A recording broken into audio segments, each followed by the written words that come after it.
Hi, my name's Josh Theriot. I work here at Louisiana Academy of Performing Arts, and I'm here today to give you a nice lagniappe lesson on the guitar. Today we're going to talk about these things called harmonics. Well, what is a harmonic?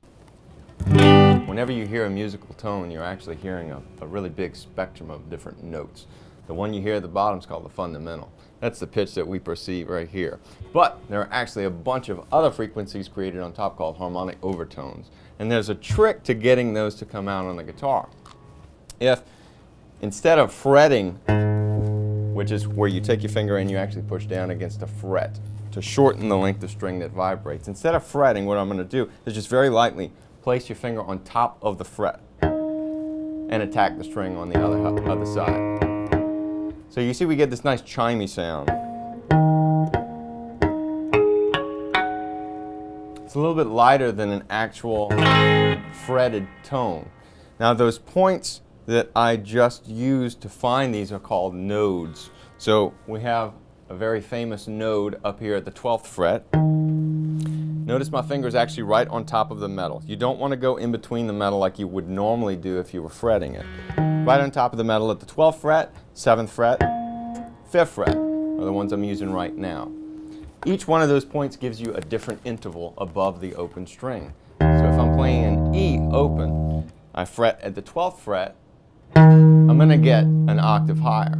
It's the same interval if I do the node. It's exactly one octave higher. At the 7th fret, we're going to get an octave and a fifth. 5th fret, we actually get 2 octaves above. And you get this nice chimey sound, so you can do things like and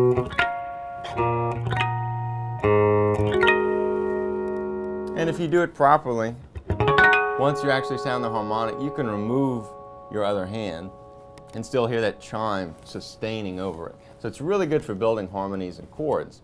Now the ones that I've just showed you are all called natural harmonics, meaning that they're all based off of whatever the pitch of the open string is.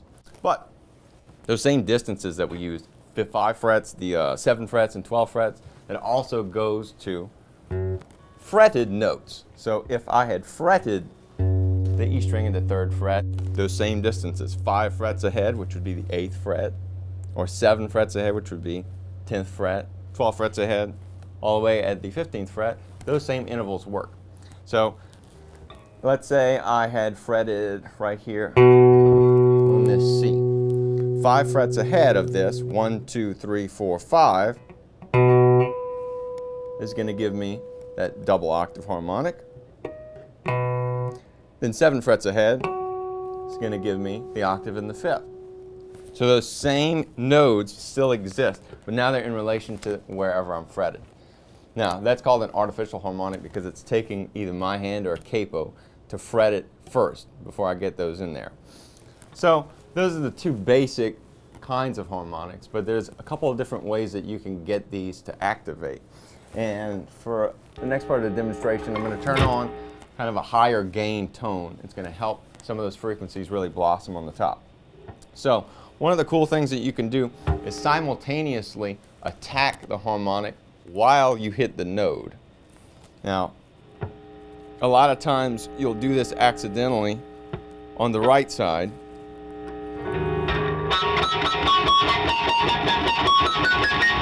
Just accidentally touching the string once it's vibrating with your right hand. So you actually have harmonics that exist the entire length of the neck.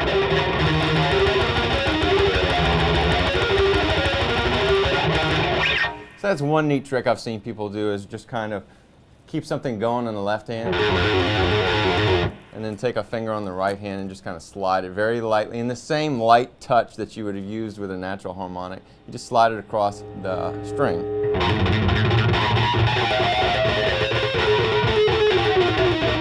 Gives you a cool little effect there.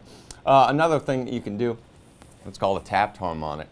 So I can hit a string down here and get it vibrating, and then find its node, and while it's vibrating, just sound these different harmonics.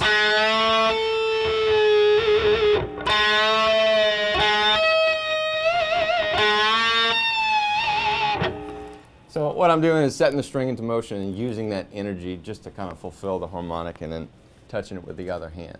You can actually tap these as well. So what I'm going to do for this is fret a note So I'm going to be creating another artificial harmonic, but now I'm going to tap it at its node. So let's find this node for this string and that note. And while you tap it, you're going to hit it so hard that it actually attacks the string. You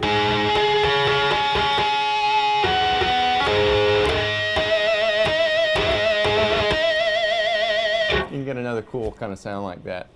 And the last thing I want to talk about is what they call harp harmonics. Harp harmonics are when you're actually kind of outlining chord with those harmonic intervals. So to do this, I'm going to use my index finger to touch the node and my thumb to strike the string behind it, okay? Which kind of sounds like this.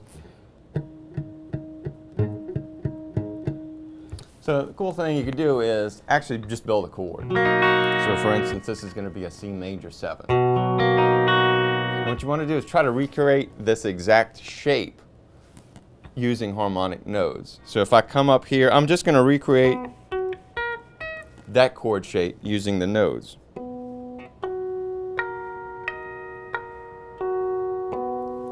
And you can get a nice chimey chord, which is something that's really cool to like end a song. Let's say you played the song.